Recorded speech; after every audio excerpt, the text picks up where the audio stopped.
Yeah. Sorry, your face. Wait. Oh no. Anyway. Hi, I'm James. And I'm Emme. And welcome back to the Bestiary, Monster Manual A through Z, or Z, if you're that way inclined. And this week, it's kind of a big one, Emme. What are we looking at? We are embarking on our journey through dragons. Dragons. Aside from being a cool word, they're half the name of the whole game, and aside from being very important to the hobby, most fantasy properties are suffused with dragons in one way or another, and in one way or another, most cultures on Earth at some point in history have had myths and legends about these creatures, so they can seem a little overwhelming to begin with, but we're going to break them down as much as we can. Yes, they take up over 20 pages in the Monster Manual. They are a huge part of the lore. Dragons are a part of the world, and that cannot be emphasized enough. They're not just a part of the plot. They're not just a part of the greater overall scheme. They are literally part of the universe. The magic that made them is the same magic that made the world. They can grow to immense age. They are incredibly powerful. They're a part of everything. Yeah, regardless of setting, in one way or another, dragons are pretty significant. From immensely powerful creatures, but creatures nonetheless, all the way up to the level of godhood, depending on which particular property or setting you're looking at. Yeah, we're going to, as far as possible, try and consider dragon types as complementary. Based on element. There are going to be some outliers. 5th edition has introduced a couple of things that don't quite fit in with everything else, but we're going to get to those when we get there. To begin with, though, we're going to give you a quick breakdown of the two broad kinds of dragons that you can have, what they share and how they differ. Those being chromatic, as in dragons that are based on different colors in the spectrum, and metallic, based on metal. It's after you, Emme. Sure, yeah, absolutely. It's pretty straightforward. They break down as they are a part of the world, and these two subgroups of dragons can trace their ancestry back to very different godlike figures within the universe, and that means their natures are fundamentally different. So first, we're going to talk about chromatic dragons right now. They are inherently evil. They are descended from Tiamat, the 5-headed god of hell. She's a real nightmare. She's got a head for each color of dragon, and she has a bunch of interpolitics with Asmodeus and Zariel, and that's a whole other can of worms. But chromatic dragons by nature are greedy, are power hungry, have a deep desire to control and own parts of this plane. Yeah. When it comes to metallic, though, metallic dragons tend to be inherently good, and while all dragons share some things in common, they all like treasure, they all have enormous egos, and they all, inhabit certain lairs and are, pretty big deals in their own right. But when it comes to metallic, those motivations are different. They still hoard treasure, but not for the sake of hoarding it. It might be to keep powerful artifacts safe. In terms of their ego, it's simply because they recognize that they're powerful, but they are benevolent in their power and in their use of that power. In terms of their lair, it will still be a dangerous place to be, but not because they are jealously guarding their lair. It's because they, again, perhaps have something that needs to be kept safe, and they're just solitary creatures. They trace their lineage to Bahamut, the Platinum Dragon. Again, a godlike figure that generally speaking is not part of the material plane, but has been known to occasionally polymorph himself and wander the world as a venerable peasant dressed in rags accompanied by 5 golden canaries that are actually polymorphed ancient gold dragons. It's the purest thing. I'm sorry. Every time I hear that story, I get so happy on the inside. And that, I think, really comes down to the difference when you're looking at these dragons is kind of, do they inspire you with awe and dread, or just that sense of, oh, that's the purest thing I've ever heard? And it's really one of those two things. And that, to me, is the biggest difference. I know today and for further episodes, as we say, we're going to be dealing with complementary dragons. So we're going to handle 2 dragons an episode and try and complement them as best we can. So let's get started. So flipping through the monster manual, you first come to Chromatic Dragons, and the first of the Chromatic Dragons you come to is the Black Dragon. And even for evil dragons, Black Dragons are especially vile. They embody that cruelty, malice, will to dominate that is such a dominating feature of Chromatic Dragons. They glory in the failure and destruction and defeat of other weaker creatures. They're inherently cowardly. They will avoid anything stronger than them and pick on anything weaker than them. These are the bullies of the dragon world. They are cruel, brutal. In a fight, they will always target the weakest opponent, trying to use that kind of shock and awe of quickly and as terrifyingly as possible tearing an opponent apart in order to enhance its own ego and terrify its other opponents. It's common for weaker, lesser creatures like lizard folk or kobolds to sort of almost see these creatures as deities, and they are corrupted by the dragon's influence. You know, that cruelty, that particular evil streak really infesting their underlings as well as themselves and the area around them. Black dragons are fond of making their lairs in fetid swamps or ruins of fallen kingdoms, using the crumbling statuary and long forgotten glory of the past civilization to enhance their own, essentially, lording it over these both living creatures and dead civilizations, basically saying like, ha, I'm still here, you didn't win. These are really just horrid things, and I think that's quite well reflected in the artwork in the monster manual. One of the things I was reading when looking at this guy's entry that sparked the imagination in me, so these guys are acid dragons. Yeah. And they're of course immune to acid, but there's this bit in there where they talk about how the older they get, the skin around their face starts to get damaged and starts to sink inward to resemble a skull. And when looking at the artwork here on this ancient dragon, you can see that he looks damaged by just the nature of his being. It's buggy. These creatures' personality is toxic, and I think that is reflected in the nature of the damage they do, and in this guy's appearance, even to the extent that they will avoid anything stronger than them. They're solitary. They will cruelly enslave and destroy other creatures. The way the horns face so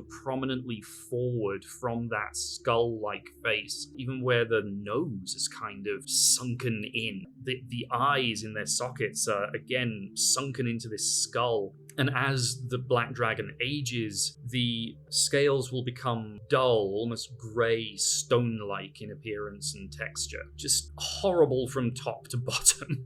And pretty horrible in terms of its stats as well. When it comes to the dragons, we're going to be looking at the stat blocks for the ancient version of each of them, because essentially as you get to adult, young, etc., it's essentially the same, just less powerful.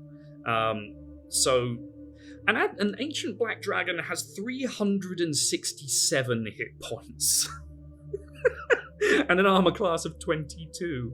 That's obnoxious. I mean, all of the ancient dragons are going to be challenge rating 20 or more.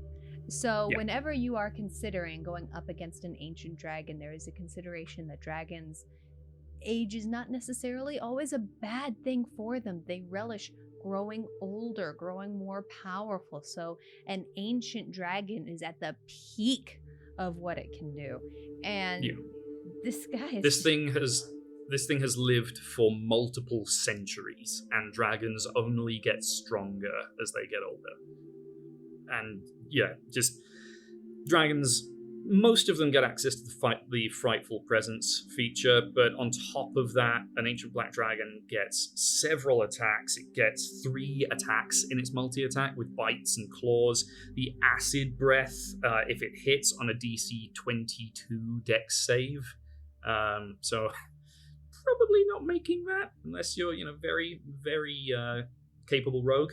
And then that's a 15d8 acid damage, which as an average, by the way, in case you're wondering, is 67.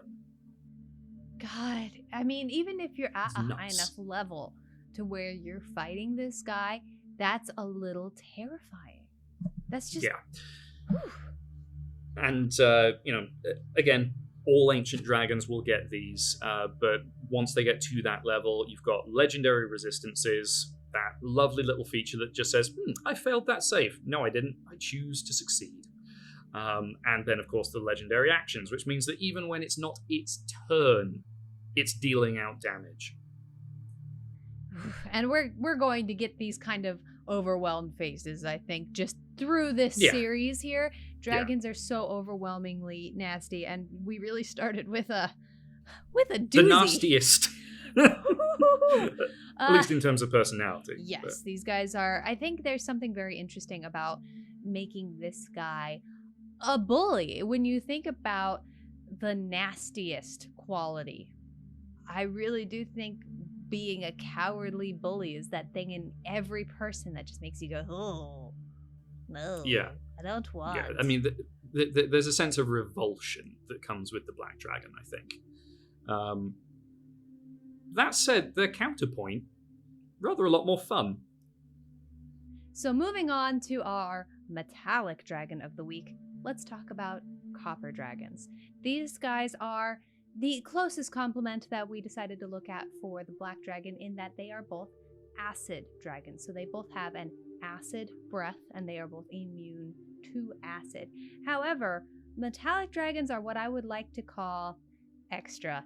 They just get a little bit of flourish that, generally speaking, as the entries are written, chromatic dragons do not get. And I think that's primarily because you're more likely to interact with them as an NPC than you are to necessarily fight them.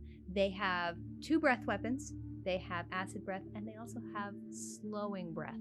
So these guys can also just slow you down if you've stolen something of theirs and they aren't particularly interested in killing you or anything like that. They might just hit you with that and you can't take reactions, and your speed is halved. It's essentially the slow spell.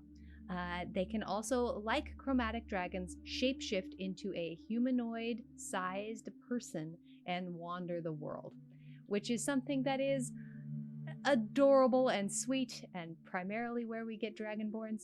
But if you know what we mean. Dragons. But it's just kind of goofy and silly. I know that there is a variant in the monster manual that dragons can be spellcasters. So if you have that variant on top of a chromatic dragon, they might get this ability. A DM could certainly add this ability, but generally speaking, it is going to be inherent to metallic dragons. And copper dragons are, again, in contrast, I think the most adorable of the dragons. They're funny. Yeah, I mean, you say, metallic dragons are just that little bit extra. I would say the copper dragon is the most extra of the extra. It's so much. They're so cute. They are pranksters, jokesters, and excellent hosts. So, I mean, if the black dragon is the school bully, the copper dragon is the class clown. Yeah, he just wants to tell you silly things. He wants you to come into his lair and tell him stories. They're particularly fond of bards. They're particularly fond of setting up their lairs in hilarious and bizarre ways. They don't just collect valuable objects, they also just collect things that they like because they entertain them. They have very specific rules about hospitality and how they're going to treat you in their lair. They really want to make sure that you are there and having a good time as much as you entertain them as well. That is, I think, the main reason you could end up messing with one of these guys is if you ended up stealing something from him that he didn't want you to, turning down his hospitality, or in some ways acting in violation of that hospitality is probably the main way you would end up finding this guy outside of an evil campaign. And in the art, he's smiling. Look at his face. He's so cute. He's just so happy. He looks like he's just told a really bad dad joke. I was going to say, I mean, that expression says daddest of dad jokes to me. He's so happy to be here, and he's so happy that you are here. He is, since this art is of an ancient copper dragon, all dragons, their scales age over time, and with a copper dragon, they start to oxidize and turn turquoise, and their eyes lose that sheen. Which I think is such a cool detail. It's so sweet, and it's so interesting, and it means that looking at them, you do actually have to take a second to make sure you know what you're looking at, especially as they get very ancient, because they can turn to just be bright turquoise towards the ends of their lives. All of him looks very earth-like, which really comes back to the ways that they actually keep their lairs and the kind of magic that they have, which is all based on earth. They have spike growth and mud traps and things like that they're going to throw out around them. They tend to live on hillsides and narrow caves. Around, they have the most adorable regional effects. There are carvings of their smiling faces, I love these. And small woodland creatures within a mile gain the ability to speak and understand Draconic. So if you want to ask a mouse a question, now is really your time. And intelligent creatures are prone to giggling fits. So you might just have your party members walking around and ask one of them to just make like a wisdom save or a charisma save, and you might just cast Tasha's Hideous Laughter on them or something. I don't know exactly how a DM would interpret that. It's not really specified, but there's just fun little goofy things like that that's around them. They have a tendency to set up their lairs with the least valuable stuff in the front. That way that you might get fooled or tricked and just think, okay, they have 67 cat figurines and that's it. And just beyond the 68th, you're going to find the trap bookshelf that actually opens up into the valuable stuff. They're really there to discourage you from kind of reminds me of that clip or that meme from Thor Ragnarok where Karl Urban just goes, "Behold, my stuff." That's them. And they will show it to you if they think that you're interesting or will actually get something out of it. They can be miserly. They do think that their stuff is the most important stuff, and they do have that tchotchke attraction to their things. So good word. Yeah, it really applies to, I think, the kind of things that a copper dragon is going to put in their lair. They have that significance of, oh, but if I give you this, I'm not going to have the memory of that time that I unearthed that or traded it for that one unicorn figurine with the broken horn. Like, they're going to lose that emotional attachment to it. So as much as they are dragons and they do hold on to things, it's not necessarily that they're greedy, but because they like them. They're theirs. Yeah. When they're spending time in human form, I would imagine a copper dragon is a frequent patron of the local haberdasher. Oh, the best hats. Oh my gosh, I imagine they have a whole wall of hats for just when they go out, because it's an adventure. It's a time on the town. They've got to go to the tavern and get the best cheese and show off their fashion. They're the purest. They're just so cute. Thank you so much for joining us this week on The Bestiary as we continue our journey into dragons. Have you ever laughed at a copper dragon's joke? Have you ever seen the pile of just detritus left behind when a black dragon breathes its acid breath on an adventure. Please tell us the stories down below in the comments. We'd really love to hear about it. And while you're there, you can check out our social media links. You can check out our Patreon if you want to show us just a little bit of extra love. You can subscribe. You can hit that bell to get notifications. Here are some more videos for you to watch. And join us next time when we go over blue and bronze dragons.